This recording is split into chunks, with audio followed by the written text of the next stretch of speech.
Thank you. Why did the elk cross the road? Well, we may never know, but that's because Oregon officially say March is the most challenging month for big game trying to survive the winter. This season has been particularly hard because of the heavy snow and freezing temperatures. Officials released these photos with the warning to just watch them from afar. And look at that Yeah, view. definitely from afar. It's really cool to see, but you don't want to try and get in the way of that. Oh no, I They saw The are. Lion King. I gotta be safe out here in these streets. But I would never, after just seeing the damage they can really do, you Yeah. have to be safe. And at they're the same time. huge. Those are huge animals, too. You don't want to get in their way, Ash. It was a nice, lovely morning, a lot of sunshine, comfortable, and then you had to go up and bring that scene from The Lion King. Sorry. Yeah, I tried to That's what I move past envisioned. it. Trying to make me cry. I'm so sorry. I really tried to move past it. All right, We love you, Mufasa. rest in peace. All right, yeah, nice and chilly. Start this morning. 10 degrees in the metro area. It does feel a lot colder than that, though, right now, about 2 degrees. Not quite as cold as Scar's heart, but temperatures will be getting into the 30s today, which is good. We're back above freezing. Satellite radar showing us some sunshine out there, plenty of it expected as well. We're just only going to make it there to that mid to lower 30 mark, and winds will be gusting close to 25 miles per hour. I think there's a large segment of kids that are like kind of traumatized by that scene. Honestly, like just that's a what I'm little bit, saying. right? Like Well, it was I so, am. And then the new generation that's going to be traumatized when the new live action version comes out. Yeah, Get it's ready. not going to be as good though. No, I hope parents will can't. make sure their kids watch the original before watching the new Yes. version. Because Yeah. it's not fair to the kids. If you don't, you're doing parenting wrong. Yes. You heard it there first. And we're not parents. From the guy who's not a parent. Netflix. Coming up, which national park is America's most popular? Why that could be a problem for Russia. The time now is 7:39. You're watching Fox 18 News at 8. Fox 18 News is live at 7 with Redrick Terry, Alexandria Ikamoni, and meteorologist Ash Simpson. You're watching Fox 18 News at 7 in high definition.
Convenient and comprehensive.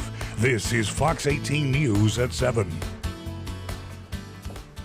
Welcome back. The time now is 7:41. You'll have to go to San Francisco to visit America's most popular national park. That's first up in this morning's Consumer Watch. The National Park Service says Golden Gate National Recreation Area had more than 15 million visitors last year. That's about 500,000 more than the Blue Ridge Parkway, which was the 2017 title holder. In total, more than 318 million people visited National Park Service sites across the U.S. last year. That's down 4% from the year before. Volvo is imposing a speed limit on its cars. The car maker says it wants to bring attention to the dangers of speeding, so all of the new cars will be limited to 112 miles per hour.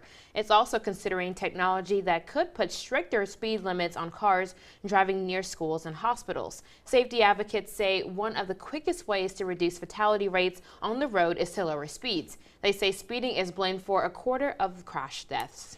And there's a new game that might one day top Fortnite. Apex Legends was released on the 4th of February, and its sales have skyrocketed.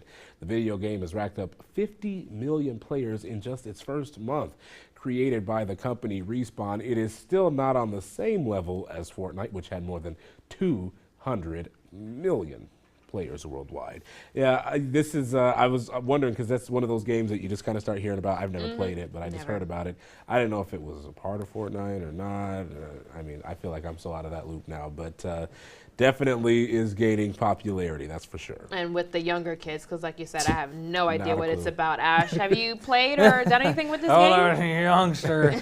I know a lot about it, but I haven't played it myself. But I know that you don't have to do all that stupid building like you have to do in Fortnite, so that's probably why. It's just good old first-person shooter. All righty, out the door here today, though. Not a bad day, I guess, to hang out indoors, play little video games. I think you've had a winter where that could be your excuse a lot. But we're going to move into some weather here later on this week where you have no excuse to be indoors playing video games. You're going to want to get out and about in it. Right now, it feels like 7 below, 2 right now in the metro area, 1 below in Burlington, and 2 in Wapello. As we go through the day today, we are back to the 30s. Temperatures really going to be fairly comfortable compared to what we've seen recently, but winds will be gusting close to 25 miles per hour. A little bit of light snow on the way for us tomorrow as well. I don't expect too much really at all. Things are going to be kind of dry as they have been here since February 20th.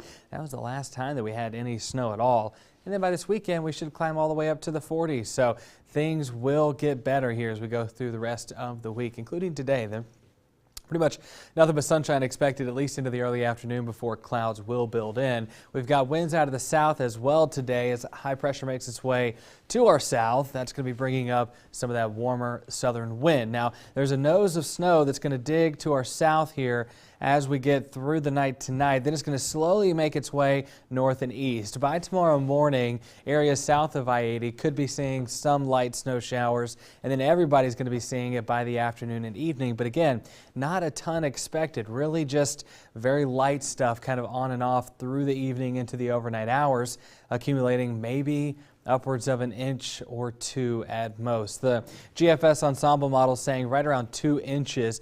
Ensemble models are pretty cool tools that we have, because what it is it takes a scenario and plugs in a little different varying factors into it, and then it runs it a ton of times, and then it averages it out a little bit, and that kind of gives us a wide net to cast, and it's averaging out to about 1.8 inches. And I'd say somewhere in that 1 to 1.5 range is a good estimate. The North American model, which is just one run with one condition, that's saying about 1 inch, but again, that seems to be the case for the metro area, at least maybe upwards of 2 inches the further south that you get. That's all we'd expect at this point. 33 today, and then tonight we are down to 15. Mostly cloudy night, but not quite as windy, so that'll feel good. Temperatures do peak in the upper 40s here on Saturday. Some rain's expected. It might have a little bit of freezing rain, but that's just about it. Time now 7:46. You're watching Fox 18 News at 7.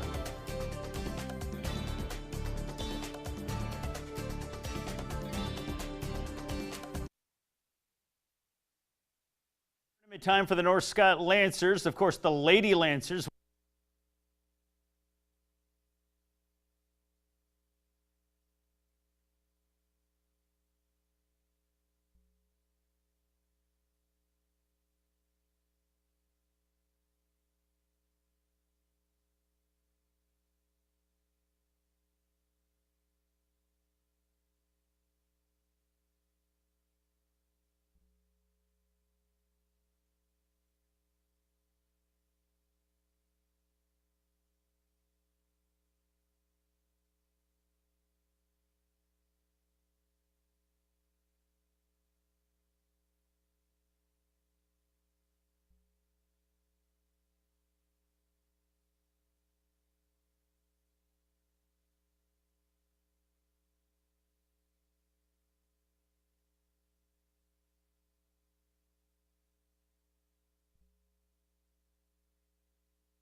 Now, local sports with Sports Director Jay Kidwell. Well, it's state tournament time for the North Scott Lancers. Of course, the Lady Lancers won the state tournament on Saturday. Now, Seamus Buddy and the boys, well, they took center stage last night at the Wells Fargo Arena in Des Moines. The 22-1 Lancers took on 17-4 Ames. State quarterfinal showdown. Let's get to it. Davy Seals and North Scott ready to roll in this one. Were they ever? Lancers come out firing. Carson rolling her from deep, and the Lancers with a 7-point lead. Then it's Reese Summers coming off the nice pass. He's open. He's going to connect. He hits the three, and North Scott with a 13-3 lead late in the opening quarter, up 10 early on. Second quarter, Trent Allard, nice baseline basket there for the North Scott Lancers. However, well, Ames came to play, and the game was tied up in the opening half, but Ty Anderson with the tough rebound and the putback. Lancers retake the lead. They were down at the half, but North Scott took control in the third. Sam Kilberg, nice move to the hoop. North Scott up 28-24. Next possession, it's Reese Summers. This is good for three for North Scott, and the Lancers starting to roll. And then just before the end of the third, well, it's Ty Anderson beating the horn. Lancers end the third on a 15-2 run to blow the game wide open. North Scott wins it 56-38. Adam Rosso talked to the winners afterwards. We threw the first punch. They came back right at us, and in the locker room we really stressed we got to come out first. Whoever throws this third punch is going to win this game. So to come out, play how we did, it's huge. Obviously we got early foul trouble, but we knew that if we stay together and through all four quarters that we were just going to get it done, and that we've done it long enough. I mean, throughout the season we've had many close games at the half, and then we just pull away. Got the ball moving. We got better movement. I thought, getting the ball inside to Ty a little bit early that third quarter kind of opened up the whole floor for us. But, we started making a couple more jumpers, I think, and we hit a couple threes, and then it kind of spread their defense out a little bit. So North Scott will play Thursday night. Rock Falls in action. The Rock Falls Rockets taking on, Peoria Manual at the Peoria sectional. Jalen Johnson, the Rockets ready to go. Cade Naylor off the nice pass. He scores for Rock Falls. And Jalen Bickett buries it from the top of the key. Jalen Bickett scored a dozen points for Rock Falls. Kyle Ellefson drives in for two more for the Rock Falls Rockets. They started this game out absolutely terrific. Dylan Leaf, number three, step back, hits the three for number three. Rock Falls had a 7-point lead at halftime. They were up 29-22 at the break. Cade Naylor, he had 17 points, 8 rebounds. He's going to get it right there and put it up and in. As Rock Falls, absolutely terrific season, no doubt about it. Jalen Johnson and company, they made heads turn all season long, but last night was not their night, as on the scoreboard, Rock Falls falls in this one, 57-48. Bureau Valley's terrific run comes to an end as they fall 60-45. Hope you have a wonderful Wednesday. I'm Jay Kidwell.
Local news on your schedule.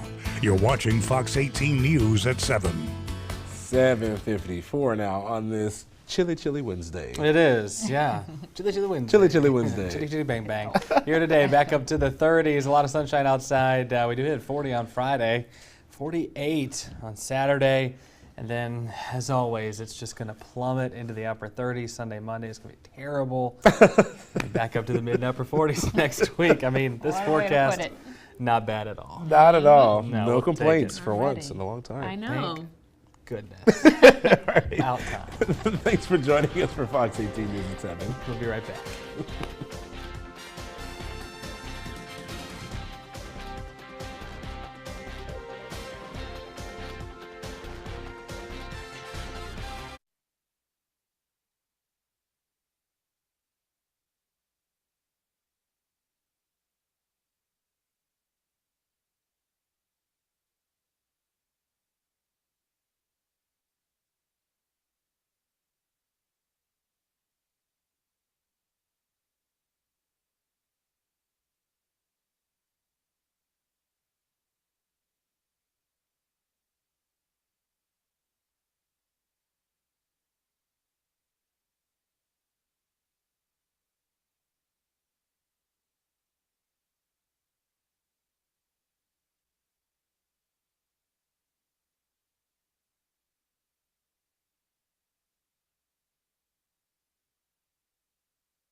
This is an OurQuadCities.com update.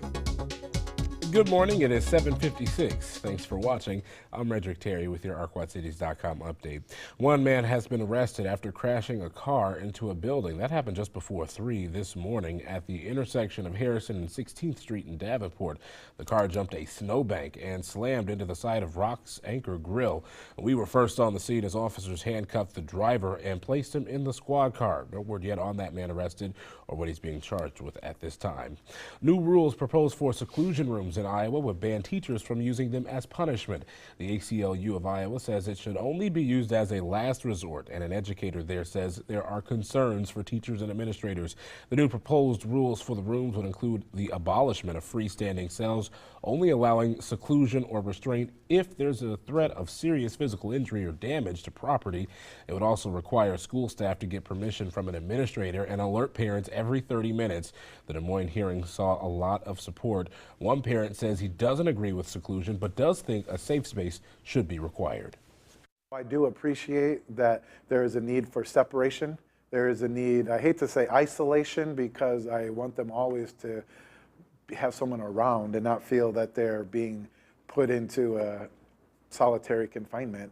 Now, his son does require special attention, so he believes all special education students need a place to cool down, but not alone or without supervision.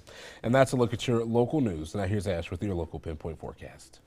Thanks, Frederick. This morning we are sitting in the teens, already warming up to 15 at the airport in Moline, but traffic now looking a little slow on the Illinois bound side of I-74. So if you are taking Iowa into Illinois on 74, give yourself some extra time. Traffic's backed up a lot there, but probably just normal congestion here this morning. We do have a lot of sunshine outside, and it is nice and cool as well. So maybe hit that remote start.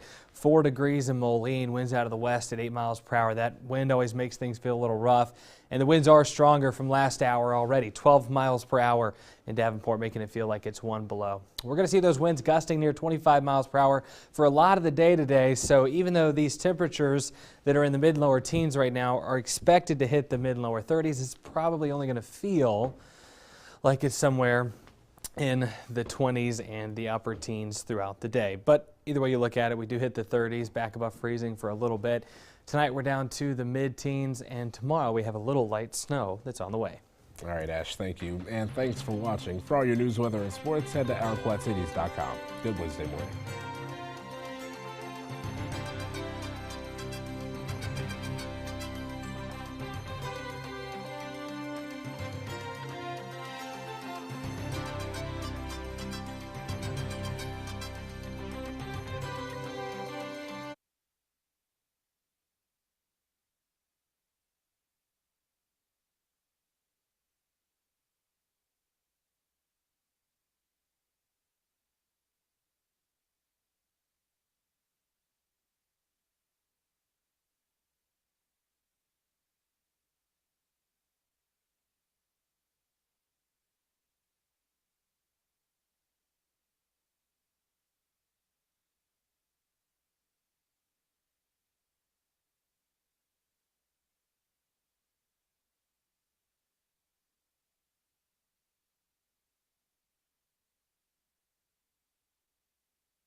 And now, this is your Fox Fastcast with meteorologist Ash Simpson. Well, good morning. We are starting off right now in the teens for a lot of us. It is a little on the cool side, especially when you factor in the winds, 15 in the metro area. We have sunshine, plenty of sunshine expected for most of the day today. A few clouds by the afternoon and evening, ahead of some snow on the way tomorrow, but just enjoy the sun while we have it here. A warmer night tonight as those winds calm down. I'll let you know exactly how much snow we're expecting coming up right here on Fox 18 News at 8. A college student is claiming a local consignment shop sold her fake merchandise, what the owner is saying in her defense. And getting ready for a fourth trial in 30 years, why Stanley Ligon's defense team wants the case thrown out again. Live from the Local 4 News studios, this is Fox 18 News at 8 in high definition. Good morning, everybody, on this Wednesday morning. I'm Redrick Terry. And I'm Alexandria Icamoni. Thanks for watching Fox 18 News at 8. Now, shopping secondhand doesn't mean you don't get what you pay for, and a local college student is calling items she bought at a Quad Cities consignment shop counterfeit. A Better Business Bureau spokesperson reminds you to protect yourself. Jean Clark says she and her friend went to a Selective Seconds consignment shop in Moline last week. She says they bought bags, wallets, and sunglasses that they thought were made by Gucci, only she says they're fake. Fox 18's Zahara Rahman shares the message she's sending. I can tell you that I have never spent more than $50 on a purse because I work 2 jobs.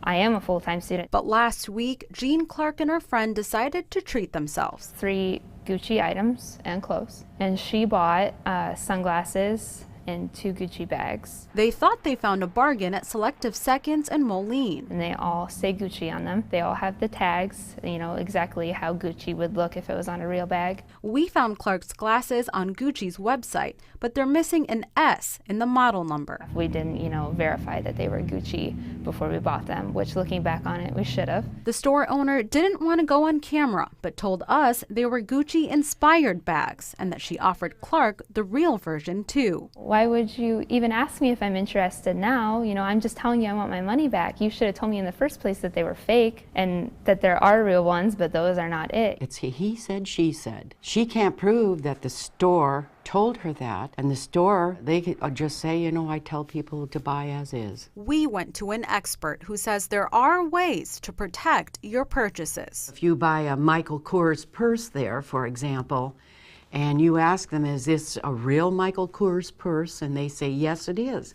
Would you mind putting that in writing? But if you find yourself with questionable goods, there are resources. I might be calling the Attorney General's office and reporting it and writing up a complaint with the Better Business Bureau. Clark has done both and says since posting her story to Facebook, others have reached out too. Saying that the same exact thing had happened to them. Like they said the purses were real when they were actually fake. And now she wants to make sure no one else ends up in the same situation. It's really hurtful and deceiving to me to know that a business owner would do that to young people. Zahara Rahman, Fox 18 News. It's illegal to not only sell but buy counterfeit items also. How to spot the signs of counterfeit and file a report, that's on ourquadcities.com. A 3-year-old boy run over by the car he was in moments earlier has died from his injuries. Geneseo's deputy police chief says Carter Joseph died Saturday after being hurt last week in a church parking lot. The 33-year-old woman who was also run over is now out of the hospital and recovering at home. Police say the woman got out of the car to secure the boy in a car seat when it started to roll. A fight in the streets of downtown Davenport over the weekend has a local bar in some heat. This video was shared on Facebook earlier Sunday morning, and it happened just before the bar closed at the intersection of 3rd and Harrison Street. Davenport police made 1 arrest, and exactly 2 weeks earlier, police responded to another large fight in the same area. City leaders tell us they think the bar shenanigans is to blame. Last year, they tried to not renew their liquor license. We reached out to Shenanigans, but they declined to comment and referred us to their lawyer. On a lighter note this morning, instead of just hearing about job opportunities and trade skills, one school is providing hands-on training. They're giving students a chance to experience jobs that could be their future careers. It's part of the United Township High School Career Center, and Fox 18's Andrea Medina joined us live at the East Moline School. Andrea, what are students training to become? Hey guys, good morning. Yeah, we are here at the Area Career Center Car Shop, and to talk to us a little bit more about it, we're here with Jamie. He is an automotive instructor. So for a lot of people are probably thinking, wow, this looks like the real deal, but that's because it is. It is. Came from dealerships, so I run this place just like a dealership. So we do a lot of actual work. Now tell me some of the skills and equipment that the kids and the students use out here. Okay, we do a lot of alignments. We fix tire vibrations. We actually do tires. We do oil changes. We've done even engine replacements out here.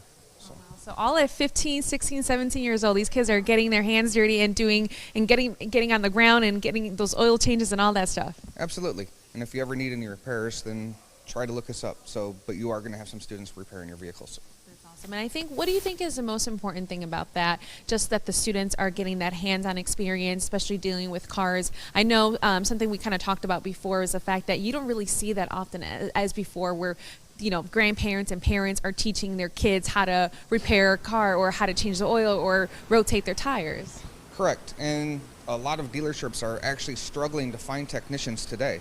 So this is the great step and a possible career for these students to become technicians.